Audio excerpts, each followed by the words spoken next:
वक्फ amendment bill JPC committee बनाई थी, जिसमें हमारी पार्टी ने पहले ही कहा था कि सरकार की नीयत और नीति दोनों ही सही नहीं है। 6 महीने का टाइम मिला। उम्मीद पोर्टल पे 30% ओनली वक्फ जायदादों का, मदरसों का, मस्जिदों, कब्रिस्तानों का रजिस्ट्रेशन हुआ है। 70% वक्फ जायदादों का रजिस्ट्रेशन नहीं हुआ है।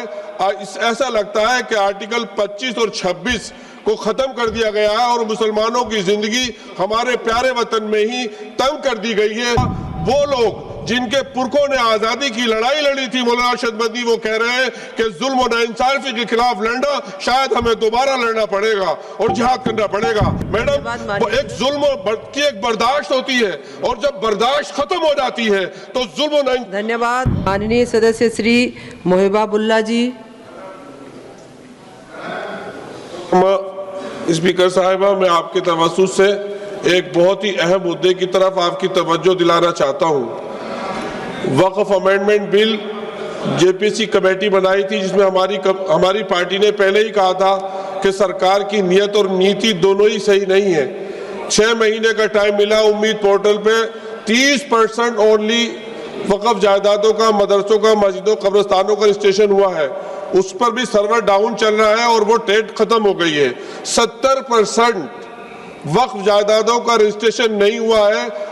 ऐसा लगता है कि आर्टिकल 25 और 26 को खत्म कर दिया गया है और मुसलमानों की जिंदगी हमारे प्यारे वतन में ही तंग कर दी गई है, जिसकी वजह से माननीय स्पीकर साहिबा, वो लोग जिनके पुरखों ने आजादी की लड़ाई लड़ी थी, मौलाना अरशद मदनी, वो कह रहे हैं कि जुल्म और नाइंसाफी के खिलाफ लड़ना शायद हमें दोबारा लड़ना पड़ेगा और जिहाद करना पड़ेगा। आखिर कब तक मुसलमानों को इस तरह से दबाया जाता रहेगा मुल्क में? मैडम, एक जुल्म की एक बर्दाश्त होती है और जब बर्दाश्त खत्म हो जाती है तो जुल्म। धन्यवाद। माननीय वक्फ अमेंडमेंट बिल जेपीसी कमेटी बनाई थी, जिसमें हमारी पार्टी ने पहले ही कहा था कि सरकार की नीयत और नीति दोनों ही सही नहीं है। 6 महीने का टाइम मिला। उम्मीद पोर्टल पे 30% ओनली वक्फ जायदादों का, मदरसों का, मस्जिदों, कब्रिस्तानों का रजिस्ट्रेशन हुआ है। 70% वक्फ जायदादों का रजिस्ट्रेशन नहीं हुआ है। ऐसा लगता है कि आर्टिकल 25 और 26 को खत्म कर दिया गया है और मुसलमानों की जिंदगी हमारे प्यारे वतन में ही तंग कर दी गई है।